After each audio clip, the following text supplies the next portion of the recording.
बार फिर स्वागत है आपका एमजी जॉन स्पीक्स में। दोस्तों, आज हम जिस विषय पर चर्चा करने वाले हैं उस विषय का नाम है मार्तंड सन टेम्पल।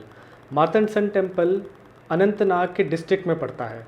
और दोस्तों, ये क्यों इतना ज़रूरी है कि इसके बारे में हमें चर्चा करनी पड़ रही है और इसका हिस्टोरिकल बैकग्राउंड क्या है, वो सब मैं आपको बताऊँगा।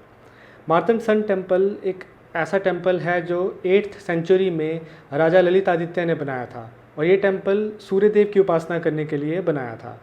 इस टेम्पल की बहुत ही खूबसूरत अपनी एक शान थी।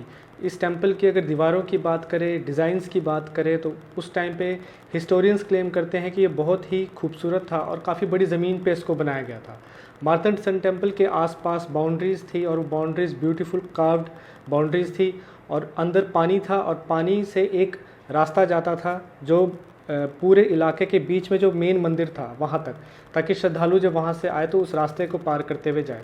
रास्ते में पानी, साइड साइड में पानी होता था जहाँ से वो देखते हुए जाते थे, और बहुत ही इसका खूबसूरत लोकेशन था।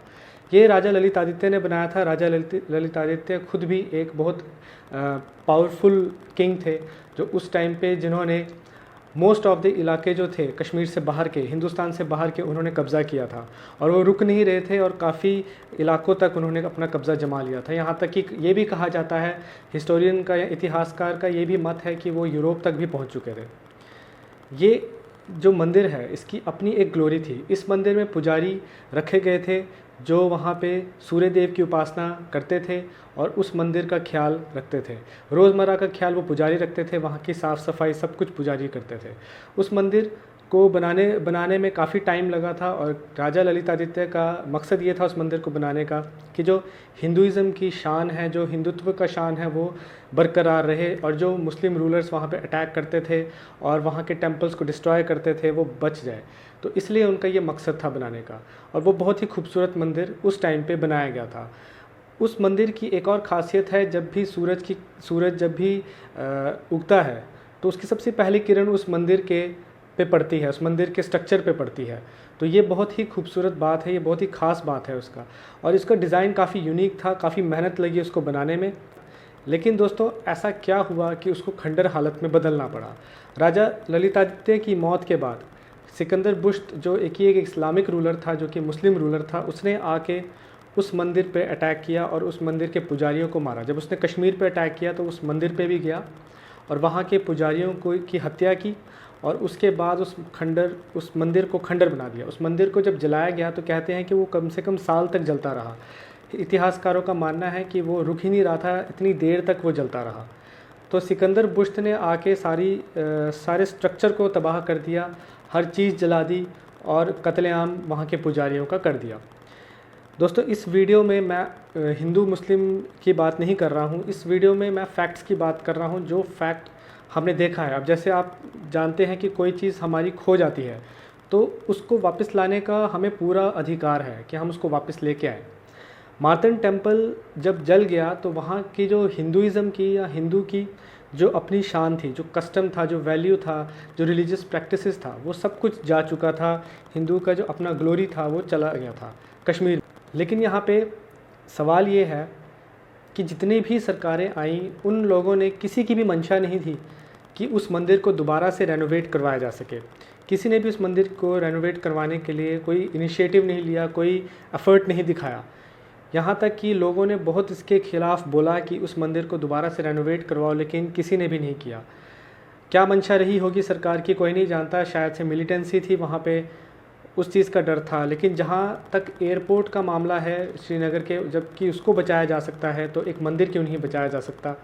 तो सरकार ने, किसी ने भी ध्यान नहीं दिया उस पर, और आज तक वो खंडर हालत में है। अब 2014 के बाद जो मौजूदा सरकार है उन्होंने उस काम को पकड़ा। ये बहुत अच्छी बात है कि उस काम को पकड़ा, उसको रेनोवेट करवाने के लिए उन्होंने एफ़र्ट दिखाए।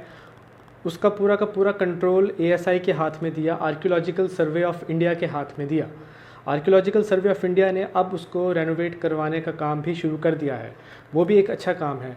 लेकिन इससे क्या जो हम चाहते हैं, जो हमारी डिमांड है, वो पूरी होगी? जब कोई चीज़ खो जाती है हम पूरा का पूरा उसी को पाने की कोशिश करते हैं। यहाँ पे सिर्फ स्ट्रक्चर की बात नहीं है दोस्तों, यहाँ पे जो हिंदुज़म का जो अपनी शान थी, हिंदुज़म की जो शान थी, हिंदुत्व की शान थी, जो खो गई थी, उसको वापस लाने की बात है कि वहाँ पे जो रिलीजियस प्रैक्टिसेस होते थे, जो कस्टम फॉलो किए जाते थे, जो नॉर्म्स होते थे, वो सारे के सारे कहीं खो गए हैं। जब सिकंदर बुश्त ने उसको जलाया तो वो कहीं सारे खो गए। तो उसको अगर हमें वापस लाना है तो क्या एज एन आर्कियोलॉजिकल साइट के तौर पे ही लाएं या उसको वर्शिपिंग टेम्पल के तौर पे लाएं?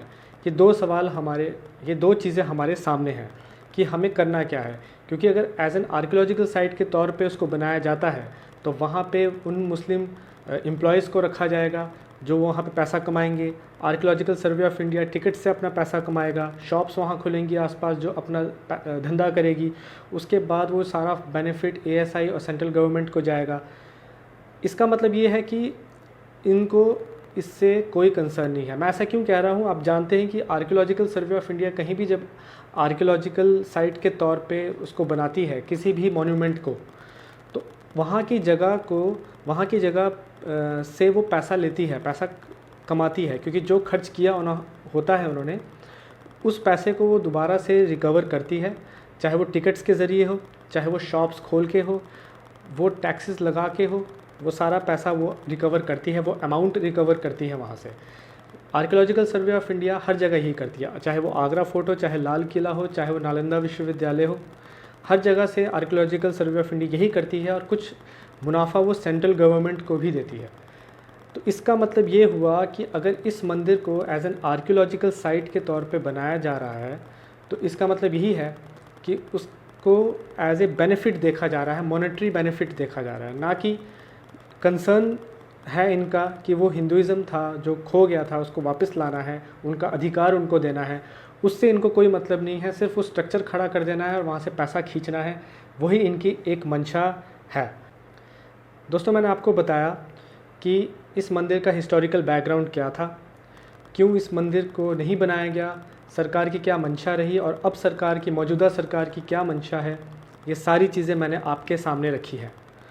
दोस्तों, अब मैं आपको बताऊंगा कि हम लोग कुछ लोग मिलके और एकजुट जम्मू, जो कि एक पॉलिटिकल पार्टी है जम्मू की, हम सभी मिलके एक इनिशिएटिव ले रहे हैं कि इस मंदिर के लिए एक लड़ाई लड़ी जाए, ताकि इस मंदिर को आर्कियोलॉजिकल साइट के तौर पे नहीं बल्कि वर्शिपिंग टेम्पल के तौर पे इसको बनाया जाए, ताकि इस मंदिर की जो अपनी ग्लोरी थी वो दोबारा से वापस आए। ये लड़ाई लंबी हो सकती है, लेकिन हमने एफ़र्ट्स दिखाने शुरू किए हैं। सबसे पहले हमने एक प्रेस कॉन्फ्रेंस एकजुट जम्मू की तरफ से किया। वो प्रेस कॉन्फ्रेंस आप जानते हैं, मैं इस प्रेस कॉन्फ्रेंस का वीडियो अलग से डालूंगा यूट्यूब पे, वो आप देख लीजिएगा। उसके बाद हमने ट्विटर पे जो हमारे LG साहब हैं उनको भी टैग किया और ट्विटर पे भी एक मूवमेंट चला दी है कि इस मंदिर के लिए कि ये मंदिर एज ए वर्शिपिंग टेम्पल के तौर पे बनाया जाए। इसके बाद हम एक रिप्रेजेंटेशन भी उनको सेंड करेंगे। हम धीरे धीरे करके प्रेशर बनाएंगे एडमिनिस्ट्रेशन पे, क्योंकि JNK अब UT है, तो UT एडमिनिस्ट्रेशन पे एक प्रेशर बनाएंगे और फिर उसके बाद हम कोर्ट तक भी जाएंगे अगर इस मंदिर को एज ए वर्शिपिंग टेम्पल के तौर पे ना बनाया गया। और इसके स्ट्रक्चर से हम कोई भी गलत फ़ायदा उठाने नहीं देंगे कि इस स्ट्रक्चर से सरकार अपना पैसा कमाए, वो हम करने नहीं देंगे। इस स्ट्रक्चर का जो मकसद था वो दोबारा से हम रिस्टोर करने की कोशिश करेंगे। तो इसलिए हम एक रिप्रेजेंटेशन भेजेंगे अब, जो मैं आगे ट्विटर पे भी आपके साथ शेयर करूंगा। मैंने लिंक दिया है ट्विटर का, आप मेरे साथ जुड़े रहिए उसमें भी मैं आपको बताऊंगा कि मैंने रिप्रेजेंटेशन क्या बना के भेजी है। और अगर कोई रिप्लाई नहीं आता है तो हम कोर्ट तक भी जाएंगे और वहाँ कोर्ट को भी अप्रोच करेंगे कि वो इस मंदिर को एज ए वर्शिपिंग टेम्पल के तौर पे बनाए। हमारे साथ कई लोग जुड़े हैं।